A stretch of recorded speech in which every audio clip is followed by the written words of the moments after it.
Maya Pabingi, Pampanga, magandang gabi, Central Luzon. Ako po yung kayong talasuyo, Jody Dizon Mercado. Are ni na rin mga ragula balita ngayon Martes, October 24, 2023. 1.59 kilometer a Dolores Lazatin flyover, metong kanukareng permanenteng solusyon king traffic congestion king San Fernando. Inapruba na nining sangguniang bayaning Candaba ing planong pamanalakad bayong munisipyo. Apulong Lantern Makers Akayabe King Giant Lantern Festival 2023, tinanggap lang 220,000 pesos ang timong first tranche na ning karelang subsidy. Philippine Statistics Office Region 3, dininaning galal ing CLTV 36 ang timong outstanding media advocate.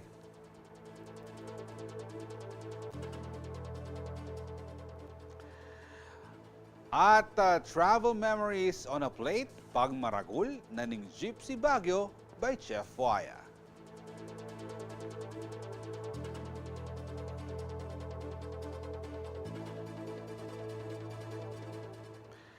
Metong kanukareng akakit dang mamia solusyon keng problema na ning mabayat at traffic flow keng syudad ning San Fernando ing 1.5 kilometers a Dolores Lazatin flyover. Kaya biyay ni kareng apisabyan keng meeting daring miyayaliwang lokal opisyalis kaya bing DPWH anyang Lunes, October 23. Aining report.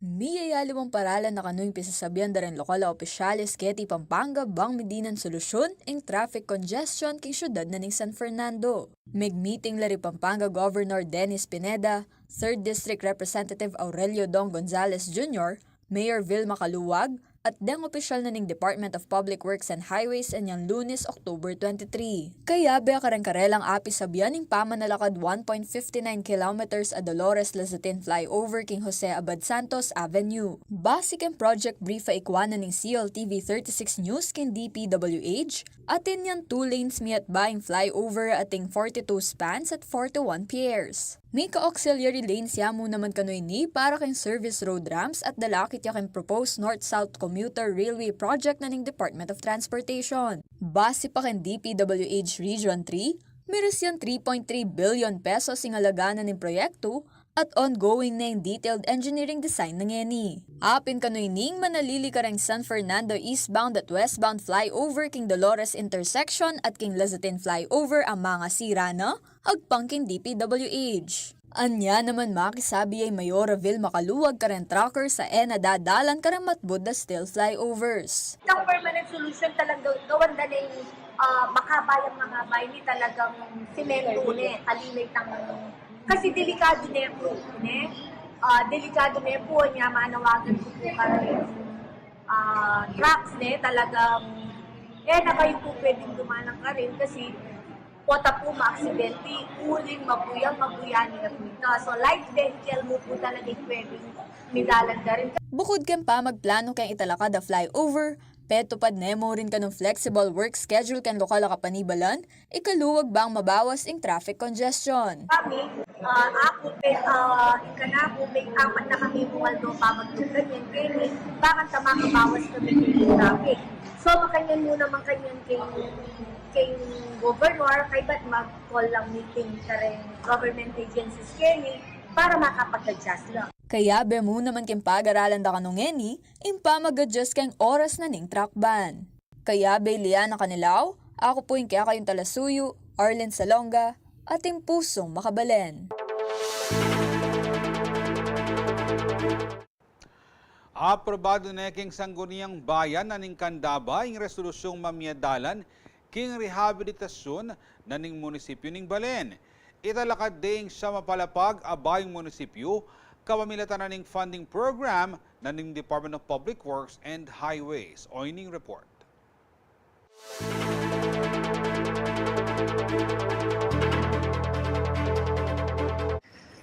Dinina na ning upaya ning saguniang bayan ning Candaba i Mayor Rene Maglangke ay itaglus ing kayang pamalak a rehabilitasyon king karelang munisipyo.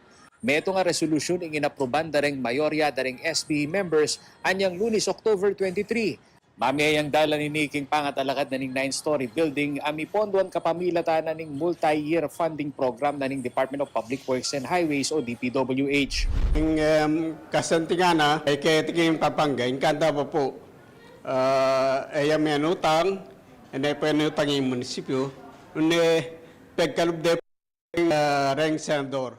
Agpangka majority leader na ning sangguniang bayan ay Councilor Nelson Alonso, malwala siya ing planong italakad abayong munisipyo kaya midinan lang pwesto reng balang talapagobra at opisyal.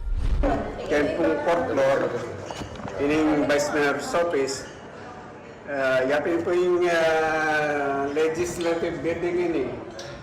Kumbaga, exclusive yan parang sangguniang bayan ini kaya ngayon. Tingnan po yung kanya-kanyang cubicle, din kertang councilor. At biya-biya po ken. Samantala, bistama na aprobado ni pamurin kanu conforme ken proposed project ni Vice Mayor Resty Sibug, ampo i Councilor Rainiel Bailon. Reng sinalangsang king resolusyon. Pero wala pong makasaad kayo yung subject matter na kaya bin demolition. Ako po balo, nung potakin technicalities issues, syempre I am the Vice Mayor, which is ang ganan din po, binyera Pisco bilang Vice Mayor, hanggang po kaya may imputation. Pero po, disagree ko because of these many reasons. Na sabi ko pin po, bakit ali ko bisa? Ngunang dili, nung sakaling may talakad ka rin, balota naman din yung gana-gana pong alos karakalan po karing LGU king buong Pilipinas. Lalawat no king itang decongestion na sanda. Agpangkasibog, dapat may kamasalesing public consultation uling aparte ang pisasabyan ing pamaglasak o demolition king lumang munisipyo king aman wanda kanong rehabilitation. Ini pong issue ngayon, mga nanuta mong abalong agri na rin tao. Nanin pamantayan tamo na may bisa lang tanggalan me. Which is, ala naman pong akakit ko pa kasi kumbaga ala kami pong making votation, ala kami pong itapi po itang public consultation na misan, which is keta pong live. Deta po magsalita against la din. So, Panwala na pang sibog, dapat lang ma-divert ring funds ng Public Works kareng pending a project king Balen at man kanu pursiso ing rehabilitation king Municipal Hall. so yako po sana, ang kanako, total nung pwede po, i-divert laretang fund, arin yung hospital, arin laretang may sabing dalan, arin na ring eskwela, arin laretang mapilang pang projects na makapending baka taril na pa mo, bayo tamo mamusning aliwang proyekto. Which is naman masyadong importante a matter of life and death ng munisipyo, pareya pa mo naman tanggalan tamo sangeni. So yako itapin ka na akong opinion ka rin. Agpang naman kang Mayor Rene Maglangke, multi-year budget yaing inaprubahan na proyekto. At inya naman kanong timeline in completion date na nini. Sa ngayon, meron kaming 74 million na nabidding na first phase. Susunod na taon, merong 100 milyon na ibibigay din ng Department of Public Works and Highways. Multi-year ang tawag po doon. Kung ano yung darating, gawa, tapos dugtong-dugtong. Pero target po natin, tapusin natin ito hanggang susunod na taon ng Disyembre. King pisasabihan na public consultation, sinabi ng Maglangke, akit ngan doreng talapagobra at memalen ating transaksyon king munisipyo at ere kanuburi ining idayu king kasalungsungan ng pwesto. Ang dalhin dito sa government center sa may pansol namin. Pero ang mga tao sa kabayanan, sa poblasyon, bakit daw dadalhin sa malayo sa kanila na kung may kailangan sila ay mamamasahe pa sila? Na ilalapit ko dun sa bayan ng Santa Ana na ilalayo ko sa pinakasentro. Kaya ang munisipyo, wala po kaming pambili ng ibang lote at wala na kaming mabibili doon sa pinakabayan. Kaya ito talaga ang lupa na nakalaan para sa munisipyo ng Bayan ng Candaba. Ay na po ako sa mga kritiko. Kritiko ko, lahat ng ginawa ko ay kinikriticize nila. Pero simple lang po ang tanong ko, ayaw nyo po ba ng progreso? Ayaw nyo ng libreng pondong ibibigay ng national government para magkaroon ng magandang building na 9-story ang Bayan ng Candaba na mga anak natin, mga apo natin, mga susunod na henerasyon, ito'y magiging marka ng Bayan ng Candaba na magagamit natin sa ating panunungkulan na pinapangarap natin na magandang panunungkulan na progreso po ang hangad natin sa bayan natin. Samantala, King Public Records ay ikuana ng CLTV 36 News King Department of Public Works and Highways Pampanga 1st District Engineering Office, Grand Tedia, King Santo Cristo Construction and Trading Incorporation, ing mesabing Municipal Hall Project. Akit naman king Notice of Award, atin yang halos 70 million pesos a pondo ing first phase na ning proyekto. Ako yung kayong tadasuyo ay Paulo G. Santos, ating pusong makabalen.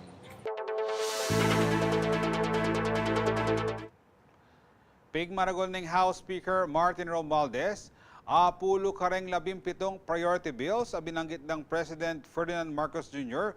Keng kayang State of the Nation Address anyang June, deng mi pasar na king third and final reading na ning Kamara.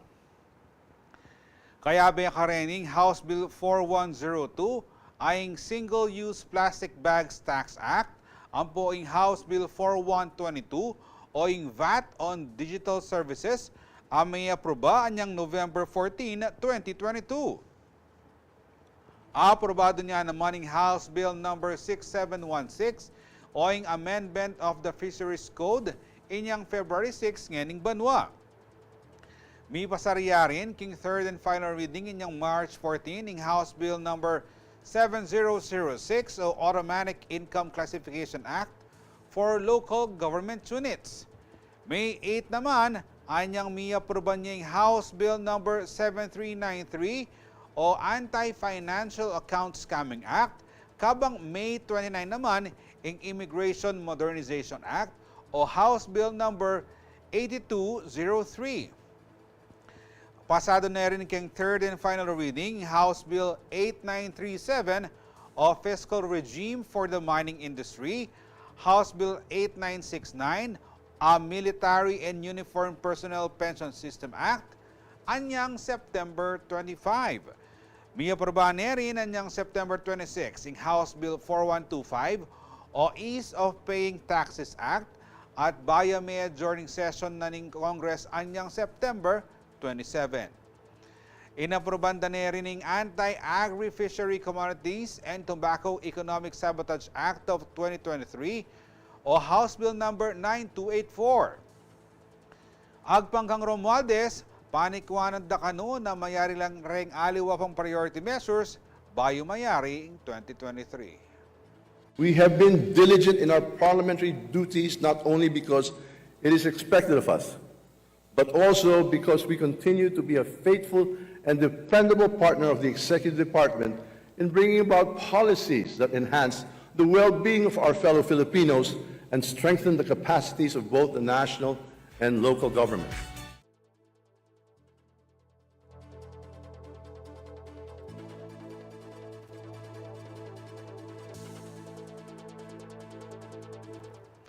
Antabayanan kim pamabalik na ning balen at balita. Apulong lantern maker sa Kayabe King Giant Lantern Festival 2023, tinanggap lang 220,000 pesos ang timang first tranche na ning karelang subsidy. At ICC Summit PH 2023, nasa nang pasignangan in kolaborasyon daring influencers at content creators. Magbalik ya po ing balen at balita.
Makatutukay pamurin King Balen at Balita.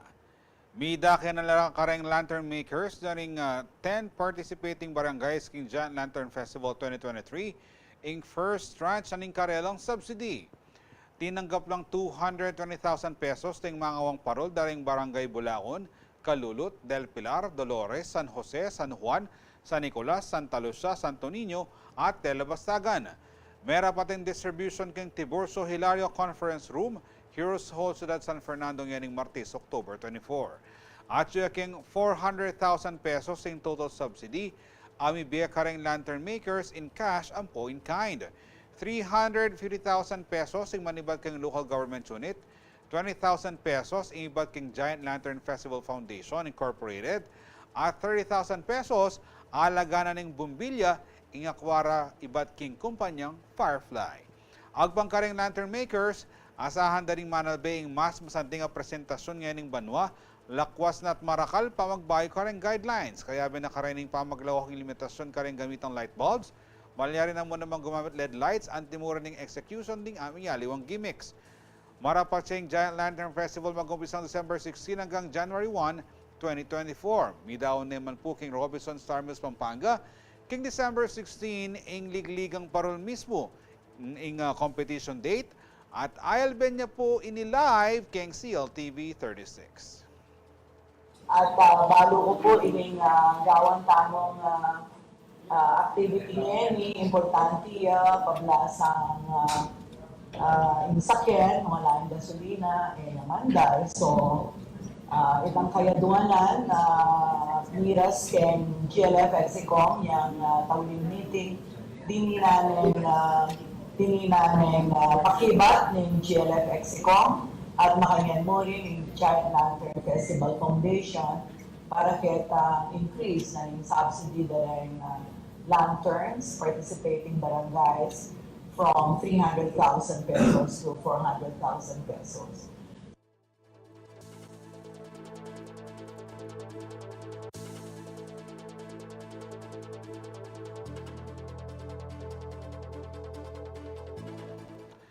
Makasadyayang marapat keng tutuking bulan ng pekamumunang Influencers and Content Creators Summit PH keng Clark, Pampanga.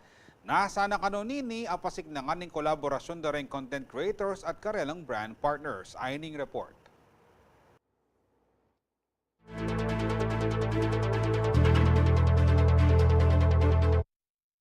Bloggers, vloggers, content creators, influencers. Apin nila rin maralastang akakit kaya katamong social media feed alo saldo-aldo. Albentala rin aliwa karela bata mong saya at malibang. O kaya naman, banga baloing inapipanganan o pasyalan kay nilabod kapampangan. At ngening daratang November 11, may yabe-yabe lakanurang sablang influencers at content creators ken peka por merong Influencers and Content Creators Summit PH ang marapat ken Clark, Pampanga. So ICC Summit PH po is an event that will gather mga influencers at saka content creators po. Mainly Pampanga, but we also encapsulated na po yung Central Luzon. So it's going to be a day of collaboration, a day of meet and greet for ICCs, and at the same time, we are bridging po yung mga brands. Agpangking director na ning ICC Summit PH 2023 ay Louis Season, bistama niliwaliwala content, magila ka nung United Lakwasnat at inlang pare-pareha sa NASA. Merong vloggers, may mga social media influencers, may mga article blogs, content creators, podcasters, mga ganyan. No? So siguro at the end of the day, ang common denominator namin is we are creators of the new medium that we consume, and at the same time, itong mga darating na to, they have the power to influence or to yun nga, they can influence or spark a call to action, ganyan. Antiyarin ka nung eskwela ini nung ka rin mabiyasa la rin mumusbo nga content creators tungkol ka rin ethics at aliwa pang makasaop karela king karelang craft. Manikwala mo rin ka nung kebalwan lakwas na't akayabe dala ring aliwang veteranong influencers at content creators. It's a catalyst nga to gather these people Also, although ang ICC po, in the near future, we are aiming for different activities then and events that will empower these ICCs. But yung personal connection na nagsabi sa'yo na sikat na or established na and nagbigay sa'yo ng tips and advices, that's more powerful, I think. Yes, so I myself, sa Wern Pampanga, nakaka-collaborate ko po yung mga influencers at saka content creators. So I meet yung mga starting, and at the same time, those who are really more famous than Wern Pampanga. So I feel kung ano yung makapag-advise, and at the same time, I feel na makita yung mga influencers na to na, oh, ito, sikat to, pero nakikisama sa amin. So I get to have a personal feel on how it would be kung magagather namin yung mga ganito. Samantala, pasalamatan na nomang season ding hanggang sinuporta at susuporta pa king karelang nasa. Yes, so sa lahat po ng mga businesses, brands na sumuporta po sa amin at susuporta pa, maraming salamat po because we believe that not just us, hindi lang po kaming nakakita ng vision, but you also saw the vision and the potential through this group of people. Kukumbirandala naman ding hanggang ICCs na interesadong makyabe king karelang summit. Asahan mo naman kanuna eke ni mayaring karelang pa magpursigi, bang lakwas pasik na nga ning karelang industriya.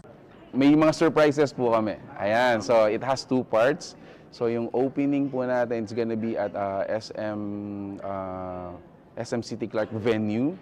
And then the, what do you call this? Yung event proper will be at SMX. ICC Summit is going to be an annual event.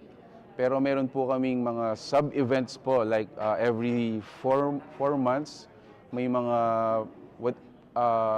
future plans po, may ICC Academy in which we really teach yung technology, yung craft, yung creativity, not just for ICCs, even yung mga curious. Kaya Belian ang kanilaw, ako po yung kaya kayong talasuyo, Arlen Salonga, ating pusong makabalen. Milay-ilaring may get 1,200 runners and pet owners kaya bereng karelang cute fur babies Ken Clark kanyang Sabado, October 21. Pininiing Noah's Run for Fun, meto nga fundraising event para king Noah's Ark Dog and Cat Shelter king Mabalacat City. Antinaw man kanong superhero ring mikyabe king event bang makasawop kaning stray cats and dogs, Keti, Pampanga.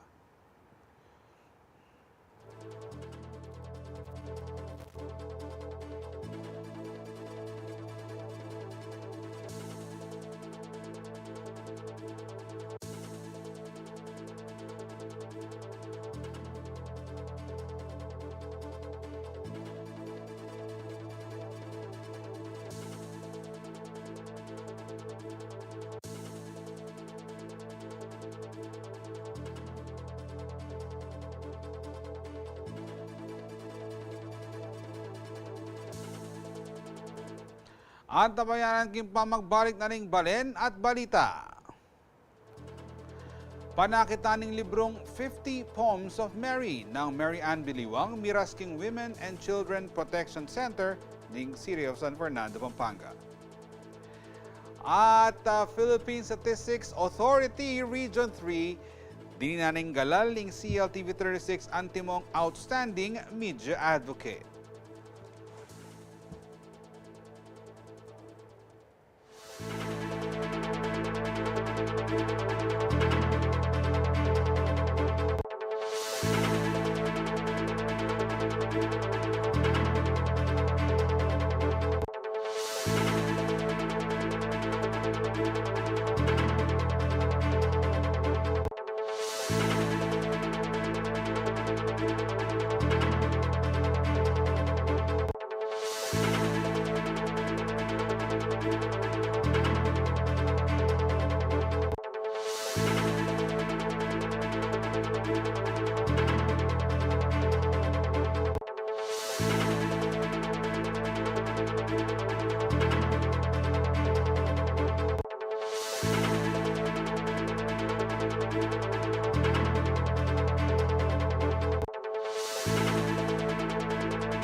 Makatutukay pa mo rin king balen at balita.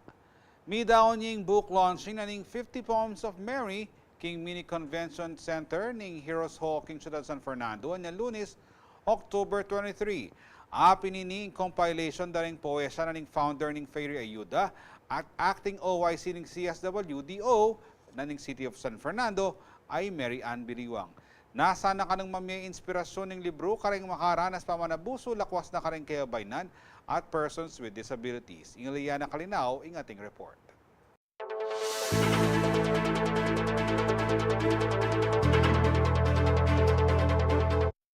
Tula, lungkot, sakit, kainan, tagumpe, ay daliwa pang karanasan. Apin kanure ni Rempipon puna na ning librong 50 Poems of Mary, in koleksyon da rin poesya ng Mary Ann Biliwang. Ibiliwang yung founder na ning Fairy Ayuda at acting officer in charge ng City Social Welfare and Development Office ng San Fernando. It's a collection of my experiences, thoughts na I can't say directly, so I gather my thoughts and put them into words. May daw niya ing book launching naniniking Mini Convention Center Heroes Hall anyang Lunes, October 23, kasabi ng selebrasyon ng 50th birthday ng Biliwang. Actually, I've been doing a lot of artwork, so I do painting as well, I do drawings, but this time kasi since I'm turning 50, no, I turned 50 na pala yesterday, so words kasi are being interpreted in different ways, so probably they might be on the same condition or situation on dun sa situation ko on the point, they might be able to relate and see for themselves and experience also the experience that they are into. Bukod king pamagdaki king kayong karanasan kareng mamasa, magsulong yan ng mga advokasya ibiliwang para kareng persons with disabilities at kebabay nun ang makaranas pamanabuso. Like advocacy for PWD and the women na more on what we say are being abused. So it is also some of the photos meron tayo dyan are more on body positivity wherein everybody would really accept themselves and to know that they are enough. Kwento ng Biliwang iya mismo, survivor yan ng violence. Ginamit na kanuing kasakitan na kayang delanan para kimpamangawang obra maestra. In this book, I already have emphasized and declared that I am a victim of abuse and violence. So here, parang it's telling people it's okay. It's okay that your past will never define the person that you would become. So siguro yun yung more important thing, like makita natin kung ano yung nakaraan ay hindi ang iyong kinabukasan at kung magiging sino ka in the future. Karang 50 puwesya king may sabing libro at yung kanong peka maragulang impact kayo ing may kipamagat ang lost letters. I think the lost letter, which is number 16, it is the story of a woman falling in love and making a mistake, that thinking that love should hurt, love is a sacrifice, but then she saw that love never hurt. Love cares and love endures, and love is freedom. So when you are in a violent situation or abusive situation, that is not love, that is abuse. So it's time to fly like an eagle. At uling nasa ng Biliwang o sumab ka rin biktima na ng pamanabuso, miras laking Women and Child Protection Center ni Syudad ng panakitan ng libro. We continually do the advocacy kasi di takla pa mo ding mag-forward kasi itapin marinela, the stigma, and the pain that they are going through na this time kasi gusto nating ipakita since the VAUSI or yung ating WCPC Center, ang ating beneficiary, we would like them to go to a place where they will feel that it's a safe place for them to go. So by that time, maaano na natin na it's time to fight for actually what they think is right. Pinuri na naman City Mayor Vilma Caluwag ibiliwang para kayang dedikasyon at saup a bibiyaking komunidad. Talaga naman nasabi ng teacher ni Rian, nene, jack of all trade yan talaga. Bas kino ka rin may kabit talagang mag-excel yan eh. Very productive yan. Mga ka rin man, bas kino ka rin man aspeto, kalumanay na sinabi ko. So keep it up, keep doing good, and keep doing right. At saka mo Ako, Inke kayong Talsuyo, Liana Canilaw, ating pusong makabalin. Pagmasusanin ng Philippine Statistics Authority o PSA, ang kanilang metong dekadang anibersaryo ng pangatalakad ang timong metong ahensya a piyabing Bureau ng Estatistika ng Gobyerno. Kung nananini, king mumunang pamikatagon, mika first PSA Central Luzon Outstanding Stakeholders Appreciation La. Kenny, di nandalang galal ding ganaganang akatambalda kanu kareng local government units, government agencies, sampung non-governmental organizations. Memiela naman na parangal kareng media partners kalupan ng CLTV 36, kilalarang Outstanding Media Advocate for PSA Activities Partner in Statistical Planning Policy and Coordination TV Network category. Kabang ing DWRW 95.1 FM naman, Kenny Naka, Inking Radio category.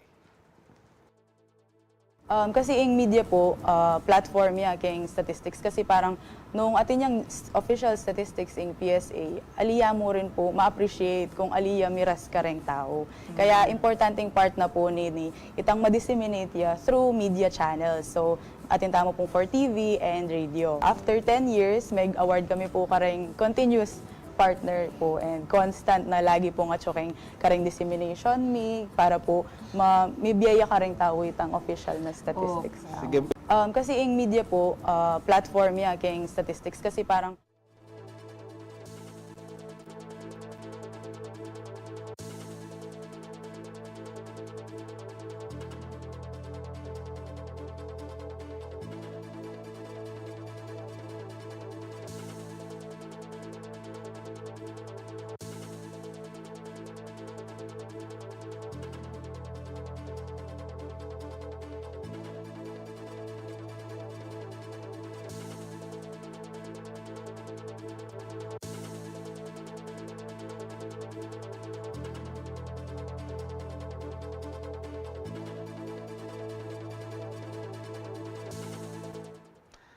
Nakalasalamat pong pasibayo king Philippine Statistics Authority o PSA Region 3.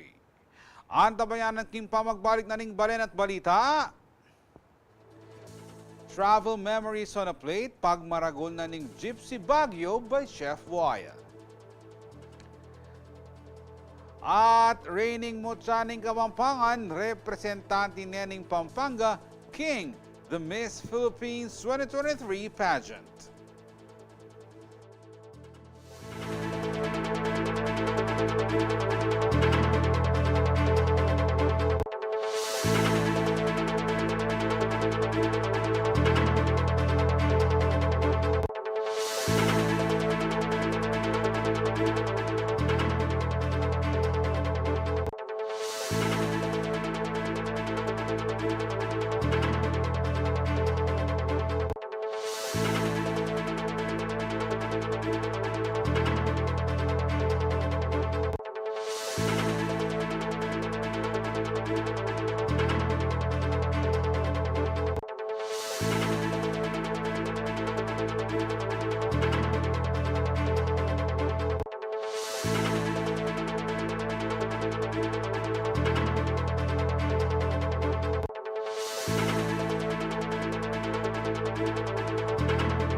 Makatutukay pa mo rin King Balen at balita, may masyal na ka, kinabsi ka pa. May nga na ka, anti ka mo rin, may masyal. Opo ka Balen, apin niya ning I Experience You, King Gypsy Baguio by Chef Waya at King Taguan Cafe. Ing pamangan ka si Kenny, anti mo kanong travel memories on a plate. Nung bakit, pakibalwan tamo. King Report ay ni.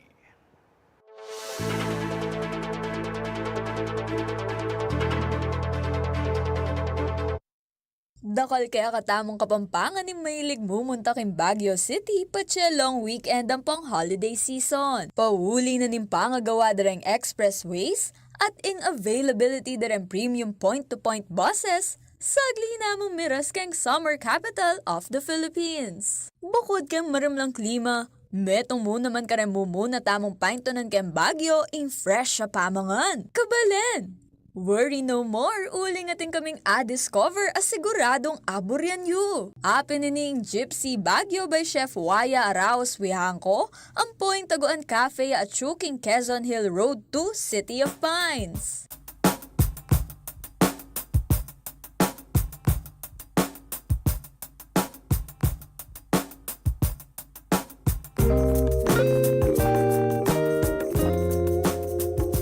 The food we serve in Gypsy Baguio is travel memories on a plate. So, yung matagal akong umikot sa Southeast Asia dahil sa mga dati kong trabaho. So, we have a lot of Indonesian foods. For example, we have the beef rendang. We have a lot of stuff from Malaysia and Singapore, yung seafood laksa and our salted egg pork belly are best sellers. So, when you come here, you don't just come to Baguio, right? So you do a tour of, your palate does a tour of different places. Banwan 2020 yan yung ibuklat dereng mikaluguran na rin Chef Waya Arajos Wiangco, ang pang Jose Margo Flores in Gypsy Baguio by Chef Waya at Taguan Cafe. Dati na yung ating restaurant kay Metro Manila is Chef Waya. Dapo tagpang kaya? Lakwas ka nung menyaman ng kayong recipe at luto ngening miras la Baguio, uli dareng fresh ingredients. So here in Baguio, exciting when we moved to Baguio kasi we had an opportunity to be closer to the produce. So we made an effort to meet with farmers, to make sure that we get our produce direct from farms and to support local farms as well. Ing kabalentamong i-attorney Noel Canlas, panalukyan niya kaning restaurant ng Chef Waya, maski na pa, nuka rin niya, miras. Malamining kakilalay Waya. So, atin niya pang restaurant king Maginhawa. Mumunta na kami kitang restaurant na Maginhawa until pre-pandemic na nga balo mi mamukulat siya Kenny. So, in-invite na kami. Punta kami Kenny. So, maging regular na kami Kenny. Uling madalas na kami mambali. Why? Kasi aliwa naman kitang ordinaryong pamangan na kakanan mo king aliwa restaurant. So, sumunta ka talaga Kenny, para kitang aliwang pamangan. Aliwa itang usual na deserve na karing restaurants. Anya naman kabalen, Aling nakapaitaw li at subok na ning manyaman at fresh a pamangan king Gypsy Baguio by Chef Waya. Kaya rin mong mengan, malyari ka rin magkape ken Taguan Cafe for that complete Baguio City experience. Mga kabalen sa Pampanga, sobrang lapit na ng Baguio. 1.5 hours lang from Angeles, nandito ka na. So I hope we see you here, di ba? Pakainin namin kayo ng masarap. Alam ko masarap ang pagkain nyo dyan. Bumababa rin ako sa Pampanga. Pero try nyo rin yung kumain ng masarap na gulay dito sa Baguio. See you!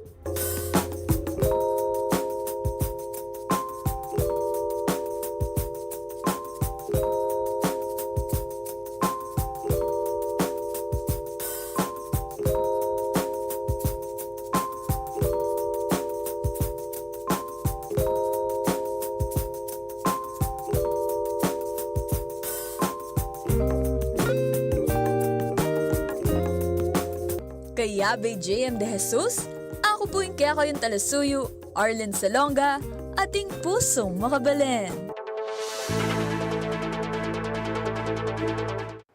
Kabalen, metong nga Kapampangan ning magpakit lagu at gelingan king kasalungsungang peka mo munang edisyon ning The Miss Philippines. Ing reigning mo siya ning Kapampangan Queen ay Lay Daniel Sungan ning Sasmuan, Pampanga. Atlong korona yung paglabanan daring adwampulot metong nga kandidata many batan pa king miyayaliwang sulok ning bangsa. Iti ing Miss Charm Philippines Crown, Miss Supranational Philippines, ang pong Miss Asia Pacific International Philippines. Ongoing yang ing The Miss Philippines 2023 king Mall of Asia Arena king Pasay City. Bukod kang sunga, dakal mo namang kababaynan ing magrepresenta king Central Luzon, kalupa ng Althea Ambrosio ning Bulacan, Gila Salvador Arellano amen ibatan king Nueva Ecija, at Joanna Maria Rabe ning Angeles.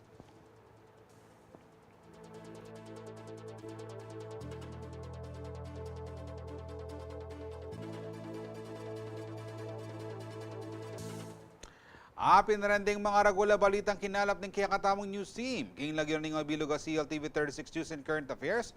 Ako po yung kaya kayong talasuyo i Jody Dizon Mercado, ating pusong makabalen.